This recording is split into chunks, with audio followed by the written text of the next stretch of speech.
શું કે છૂટાછેડાના કારણો ક્યારેક આપણે સાંભળીએ ને તો આપણને હસવું આવે છે. મારી પાસે એવા કારણો છે કે આપને કહું ને, કારણ કે મેં જોયું છે, મારે ત્યાં એક વ્યક્તિના સમાધાન માટે મેં ભેગા કર્યા હતા અને મારી હાજરીમાં એ લોકો એમ કીધું ના અમારે તો 8 જ દિવસનું લગ્ન જીવન, ફક્ત 8 દિવસનું લગ્ન જીવન.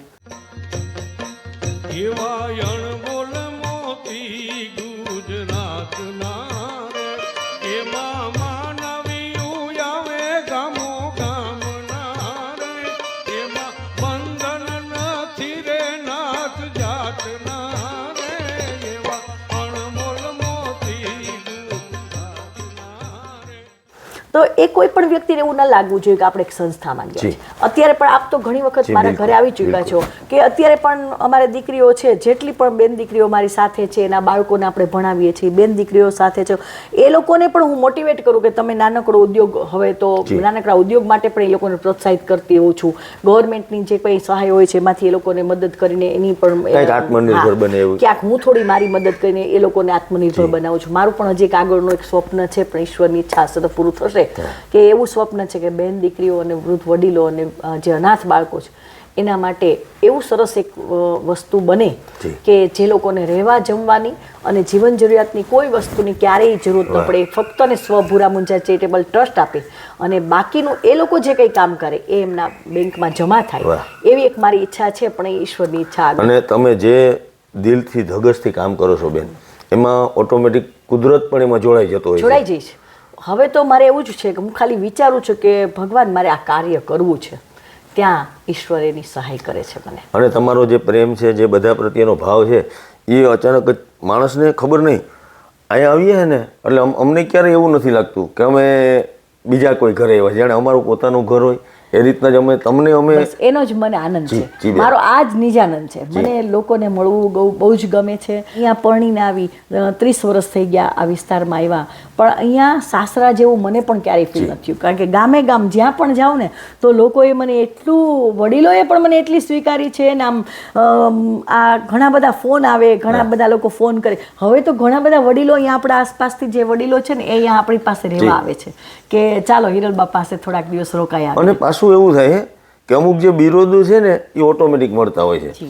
નાના મોટા દરેકના મોઢે હિરલમાં આ મા શબ્દ જે છે મેળવવો ને બેન, એના માટે તો અનેક જન્મોના જ્યારે પુણ્ય ભેરા થાય ને ત્યારે મળતો હોય છે. મારા ઉપર તો હું એવું જ માનું છું કે ગુરુદેવની કૃપા અને ઈશ્વરની અસીમ કૃપા, મારા માતા પિતાના આશીર્વાદ ને ભૂરા મુંજાનું સ્વપ્ન. કારણ કે એમણે મને હંમેશા આવું કીધું હતું કે એટલી સશક્ત બન કે ક્યારેય કોઈ પણ પરિસ્થિતિમાં તું ડગવી ન જોઈએ. અને આજે ઈશ્વરે મને એવી બનાવી દીધી છે. એટલે હું ઈશ્વરની બહુ જ ઋણી છું. સાથે સાથે મારા પતિની પણ બહુ ઋણી છું કે એમણે મને આમ મજબૂત બનાવી છે. એટલા માટે જ હું હંમેશા કહું ભાઈ મારી માથે જવામર્દ ભૂરા મુંજાનું હોય છે. એટલે એનો મને આનંદ છે ભાઈ. અને એનો આનંદ છે. અને એ તમે તમારી જે જવાબદારી, આપણી જવાબદારી હોય છે, અમુક ઓઢણું વધ્યા પછી અમુક સરનેમ લઈ ગયા પછી અને એને બરાબર નિભાવી છે. પરંતુ મારે બેન આપણે પુરુષોની વાત કરી, એક નાનકડી વાત મારે હવે બહેનોની પણ કરવી છે કે મોટા ભાગે એવું થાય કે આપણે સમાજમાં જોયું છે કે જાણે સ્ત્રીની દુશ્મન વધારે હોય એવું લાગે છે. ઝઘડાઓ, પ્રશ્નો, દેરાણી જેઠાણીના, સાસુ વહુના, નણંદ ભોજાઈના, આ જે પ્રશ્નો જે છે તે ક્યાંક પુરુષ કરતાં આજકાલ એવું લાગે કે જાણે એ વધતું જાય છે. વસ્તુ છે ને, આપણામાં જે છૂટાછેડા થાય છે ઘણા બધા સમાજોમાં, ડિવોર્સ કે ઇંગ્લિશમાં ને ગુજરાતીમાં છૂટાછેડા કહીએ, ત્યારે જે પૈસા લેવાનું એક ચલણ છે ને એ પણ બહુ ખોટું છે. કારણ કે આપણા પાસે એવું નથી કે પછી બીજા લગ્ન નહીં થાય. બીજા લગ્ન થવાના જ છે. બિલકુલ. દીકરો હશે કે દીકરી હશે, બંને બીજા લગ્ન કરવાના છે. તો બીજા લગ્ન કરશે તો આ પૈસા લઈનું કામ શું છે? પણ નો ડાઉટ જો એ દીકરી બીજા લગ્ન ન કરવાની એવું લખી આપતી હોય તો તમારે એની જે કઈ મિલકતો હોય આપવાની, પ્રશ્નો ઊભા કરે છે. પણ એ કેટલા બધા પ્રશ્નો, કારણ કે મેં જોયું છે, મારે ત્યાં એક વ્યક્તિના સમાધાન માટે મેં ભેગા કર્યા હતા અને મારી હાજરીમાં એ લોકો એમ કીધું ના અમારે તો 8 જ દિવસનું લગ્ન જીવન, ફક્ત 8 દિવસનું લગ્ન જીવન. દીકરીને વાંધો શું પડ્યો એની હસવાની વાત. દીકરીને અહીંથી બોમ્બે લઈ ગયો, સાસરું વર બોમ્બેમાં હતો, બરાબર, સાસરું તો બીજે હતું. દીકરી એને સસરાએ એટલા પ્રેમથી, દીકરી બહુ જ ગરીબ ઘરમાંથી આવતી હતી એટલે એને પ્લેનમાં બેસાડી કે દીકરી પ્લેનમાં બેસે જોવે કે કેટલું આનંદથી કેટલો બધો ઉત્સાહ છે એ સાસરિયાને. બિલકુલ. દીકરી ગઈ અને લગ્નના 8 જ દિવસમાં એ દીકરી પાછી આવે, એના પપ્પા પાસે ગઈ કે હવે હું બોમ્બે મારા હસબન્ડ પાસે નહીં જાઉં. તો કેમ? તો કે મારા સાસુ છે ને એ મને કંઈ કામ નથી કરવા દેતા.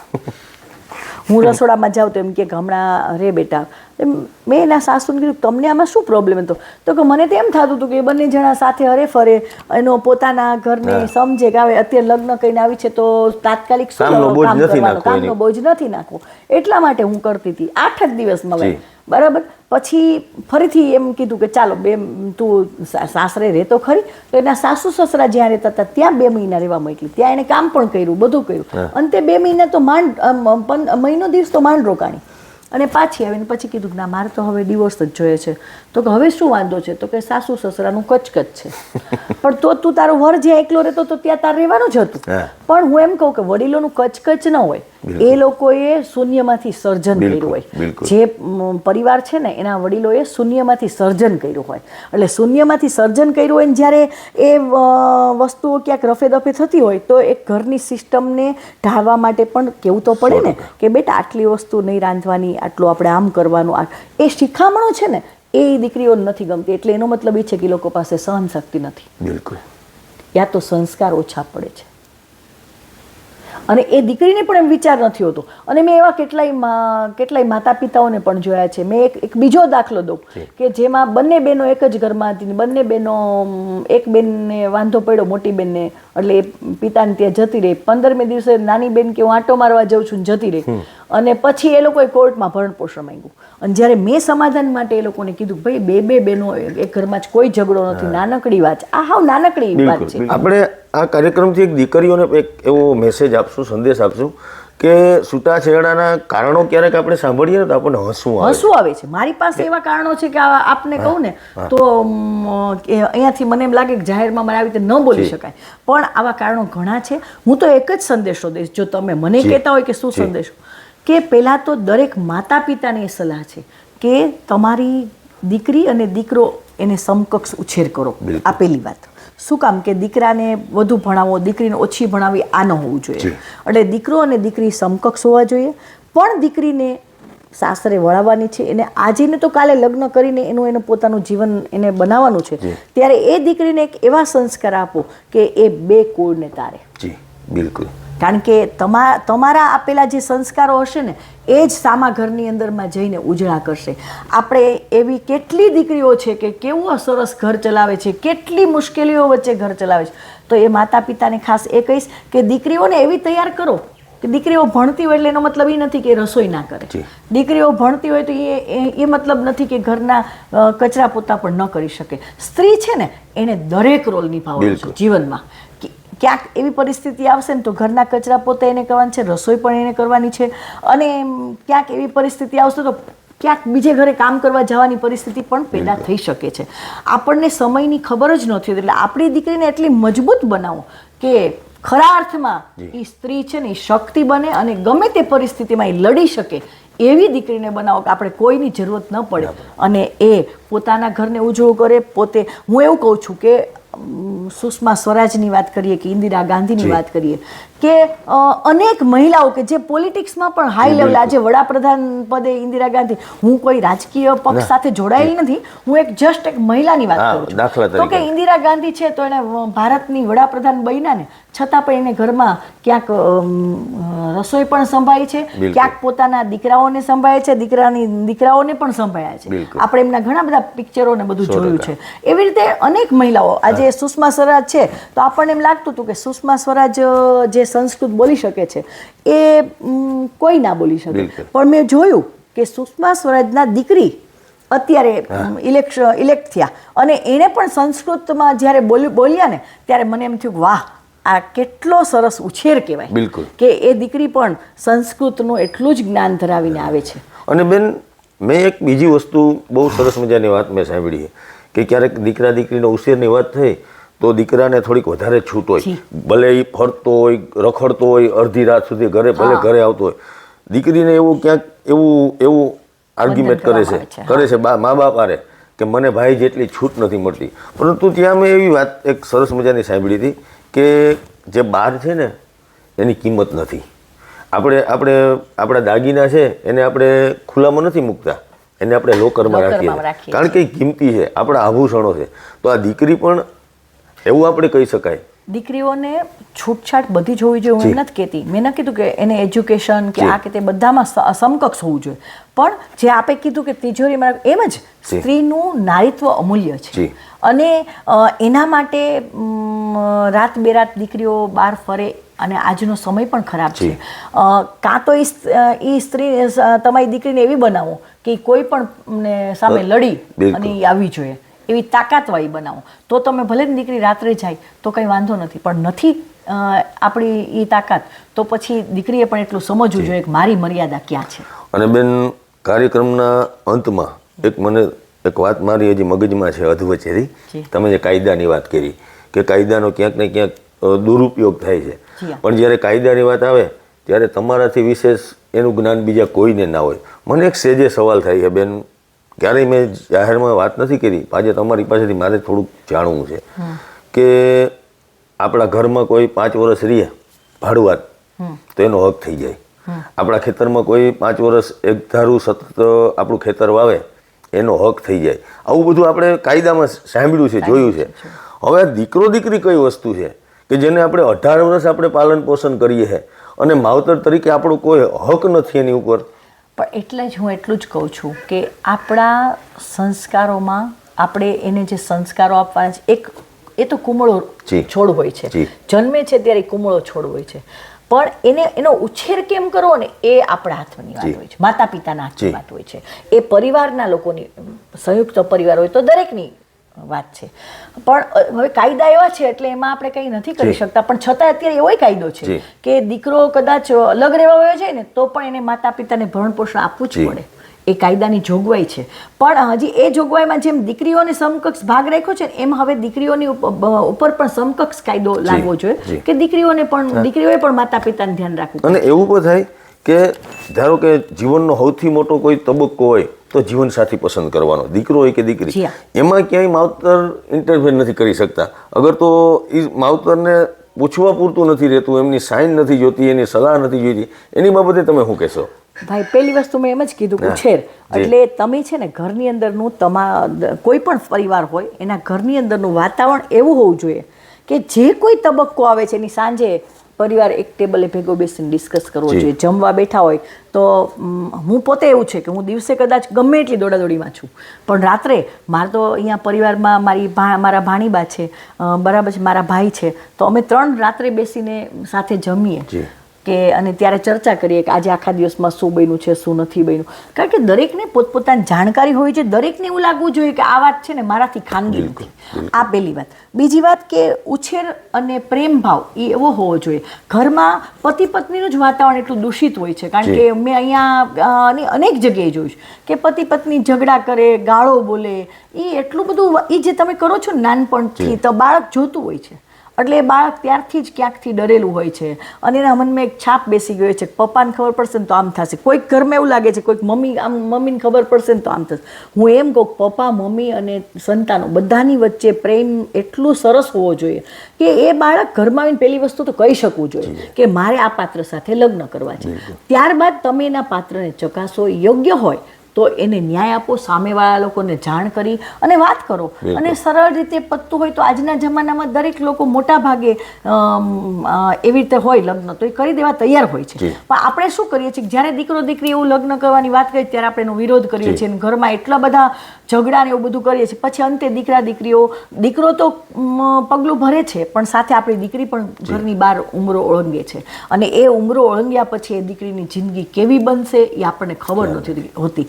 એટલે આપણે છે ને એમાં આપણો સૌથી મહત્વનો ભાગ પરિવારનો હોય છે, માતા પિતાનો ખાસ, કે માતા પિતા જો આ ધ્યાન રાખે ને તો ક્યારેય આ ન બને.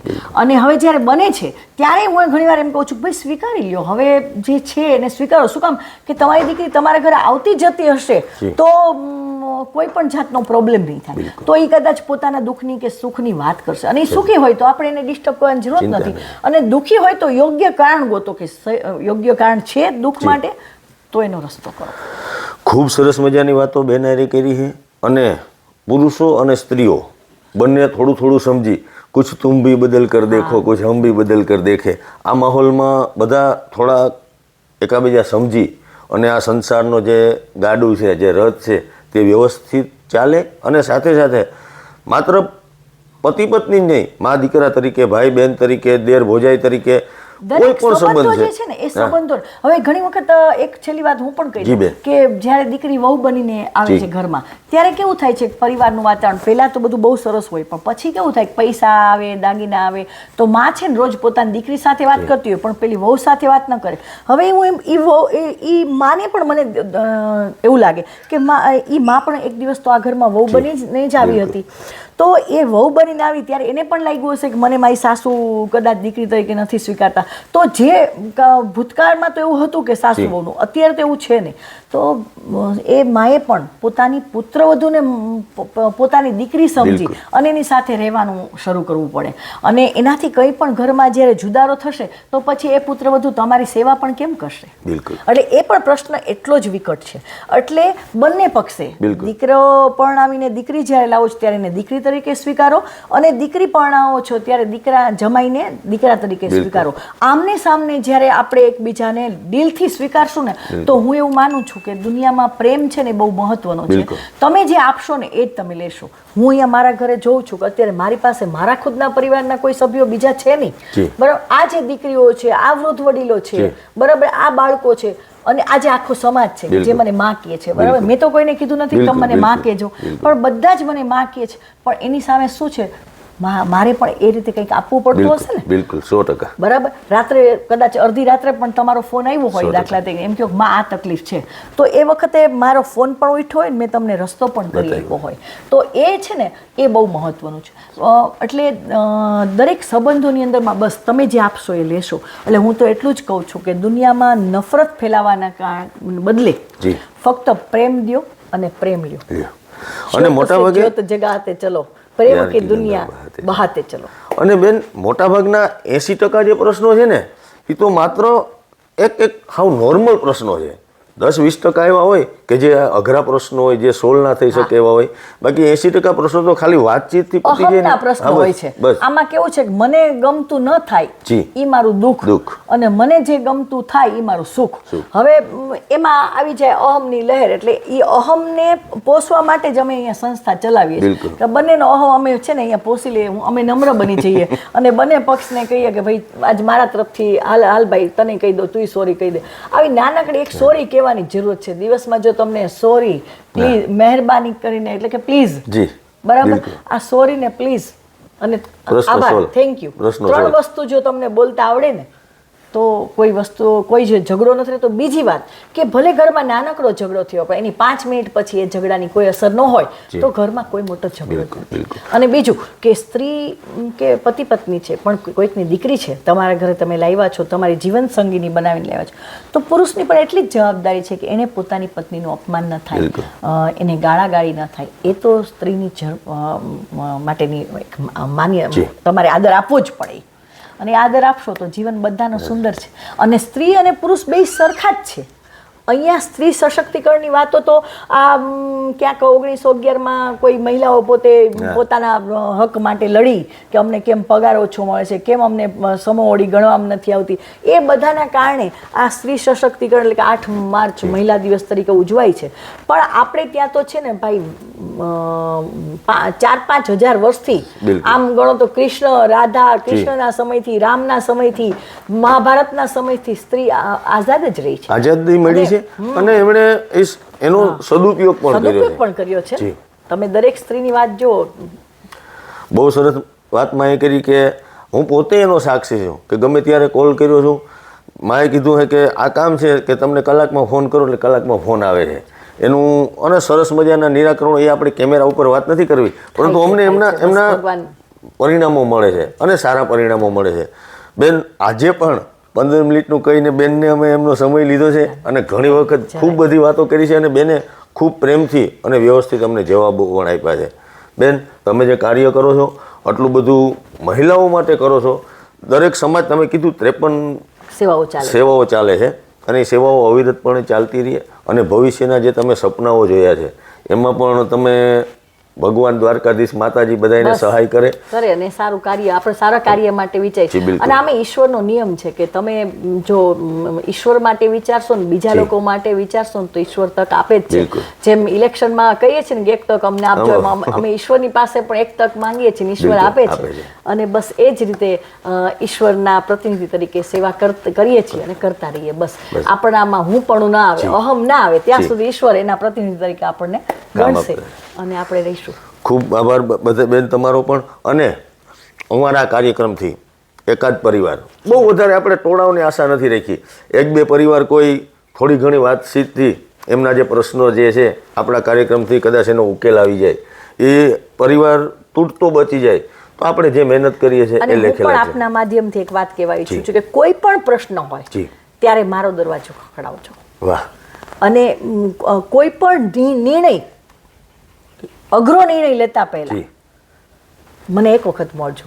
બિલકુલ. તો હું એવું માનું છું કે તમારા નિર્ણય હું પરિવર્તિત કરવાની ઈશ્વરે શક્તિ આપશે તો એ આપનો નિર્ણય પરિવર્તિત કરીશ. આપણે એવું કહેશું કે તમે અલગ થતા પહેલા અગર તો કોઈ એવું અઘરું પગલું કે કોઈ જીવનનો કોઈ પણ મૂંઝવતો પ્રશ્ન, પતિ પત્નીનો હોય, ભાઈ બહેનનો હોય, માતા પિતાનો હોય કે મિલકતોનો હોય કે પછી બે પાડોશીઓનો પ્રશ્ન હોય, એવા કોઈ પણ જાતના પ્રશ્નો, સેઢા પાડોશીના ઝઘડા હોય છે ઘણીવાર, તો મારી પાસે એ બધા આવે જ છે અને પ્રશ્નો ઉકેલાય જ છે. એટલે એવા કોઈ પણ જીવનના કોઈ પણ મૂંઝવતા પ્રશ્નનો જ્યારે નિર્ણય લેવાનો આવતો હોય અને એમ થાય કે આ નિર્ણય બહુ જ ખરાબ છે, તો ત્યારે એકવાર મને મળજો તો હું ઈશ્વરના પ્રતિનિધિ તરીકે આપને ક્યાંક મદદરૂપ થઈ શકીશ.